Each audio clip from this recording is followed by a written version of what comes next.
है बड़ा मंगलवार। तो आज के दिन सुनी जाने वाली हनुमान जी की सभी का श्रवण कर ले। उससे पहले राम नाम की कथा जरूर सुननी चाहिए, उसके बाद ही हमें हनुमान जी की कथा पूर्ण मानी जाती है। तो प्रेम से बोलिए जय श्री राम, जय बालाजी महाराज। कथा के अनुसार हनुमान के साथ कुछ ऐसा हुआ जो कि आश्चर्यचकित होने वाला है। कथा के अनुसार राम दरबार में हनुमान जी की इतने ज्यादा उनकी कथा में तन्मय हो गए कि गुरु वशिष्ठ जी के आने का उनको ध्यान ही नहीं रहा। सबने उठकर उनका अभिनंदन किया, हनुमान जी नहीं कर पाए। वशिष्ठ जी राम जी से कहते हैं, राम गुरु दरबार में पूर्ण रूप से इस व्यक्ति ने हमारा अपमान किया है और अभिनंदन यह नहीं कर पाया, क्या इसकी सजा होनी चाहिए? श्री रामचंद्र बोले, गुरुवर आप ही बताएं। वशिष्ठ जी ने कहा, मृत्युदंड तो राम ने कहा स्वीकार है। तब राम जी ने कहा, गुरुदेव बताइए तो ये सही, ये अपराध किस व्यक्ति किया? बता दूंगा, लेकिन राम तुम जो है इतना प्रिय है कि तुम अपने आप को सजा दे दोगे, लेकिन उसको नहीं दे पाओगे। राम जी ने कहा, गुरुदेव राम के लिए सब बराबर हैं। मैंने सीता जैसी पत्नी का सहज त्याग करने के लिए पूर्ण रूप से अपने आप को वंदित कर लिया था, तो फिर आप संशय बिल्कुल न करें।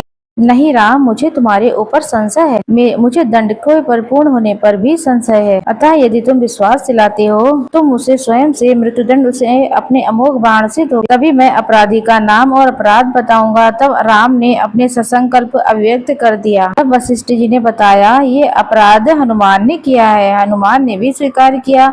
तब दरबार में राम जी ने घोषणा की, कल शाम के समय सरयू के तट पर हनुमान जी को मैं अपने अमोघ बाण से मृत्युदंड दूंगा। हनुमान जी जब घर गए तो उदासी की अवस्था में बैठे हुए थे। तब माता अंजनी ने देखा कि मेरा लाल आज परेशान है, अतुलित बल का स्वामी, ज्ञान का भंडार, आज इतना अवस्था में कैसे बैठा हुआ? माता ने एक बार पूछा, लेकिन हनुमान जी चुप रहे। तो माता ने अपने दूध का वास्ता दिया।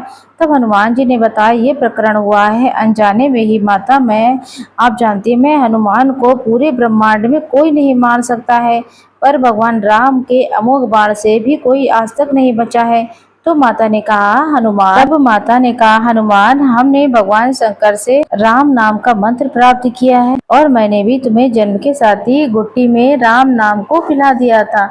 इसके प्रताप से तुमने बचपन में ही सूर्य भगवान को फल समझकर अपने मुख में ले लिया था। उस राम नाम के होते हुए हनुमान जी तुम्हारा कुछ भी नहीं हुआ, तुम्हारा बाल भी भागा कोई नहीं कर पाएगा, चाहे वो श्री राम ही क्यों ना हो। राम नाम की शक्ति के सामने राम की शक्ति और राम के अमोघ शक्ति बाण की भी शक्ति महत्वहीन हो जाती है। आओ मेरे लाल, तभी सरयू के तट पे जाकर के राम नाम का उच्चारण करना आरंभ कर दो। माता के चरण छूकर हनुमान जी सरयू के किनारे राम नाम की रट लगाकर बैठ गए। शाम के समय संपूर्ण दरबार के सहित भगवान राम सरयू के तट पर पहुंच गए। सभी को कौतूहल था कि राम जो है हनुमान जी को क्या ही सजा दे पाएंगे, लेकिन जब राम ने बार बार अपने बाण निकालकर महाशक्तिशाली अमोघ शक्ति बाण चलाए, पर भी हनुमान जी के ऊपर कोई असर नहीं हुआ। गुरु जी ने यहाँ पर शंका जाहिर की कि राम तुम अपनी पूर्ण निष्ठा से अपने बाणों का प्रयोग कर भी रहे हो या नहीं? तो राम जी ने कहा, गुरुदेव, मैं गुरु के प्रति अपराध की सजा अपने बाणों से पूर्ण करना चाहता हूँ। मैं पूर्ण रूप से बाण चलाना चाहता हूँ, इससे किसी भी प्रकार की कोई भी चतुराई आड़े ना आए। पर कैसा अपराध है जो अपराधी मेरे बाण से बिल्कुल भी कार्य ही नहीं कर रहे हैं? तब राम ने कहा, गुरुदेव, हनुमान राम नाम की अखंड रट लगाए हुए, मेरे शक्तियों का अस्तित्व राम नाम की अखंड के और के प्रताप के सामने महत्वहीन हो गया है।